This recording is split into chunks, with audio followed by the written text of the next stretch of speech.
aos olhos do Pai. Você é uma obra-prima que Ele planejou, com suas próprias mãos pintou a cor de sua pele,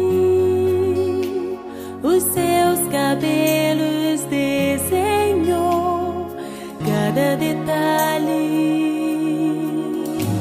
num toque de amor aos olhos do Pai. Você é uma obra-prima que Ele planejou, com suas próprias mãos pintou a cor de sua pele, os seus cabelos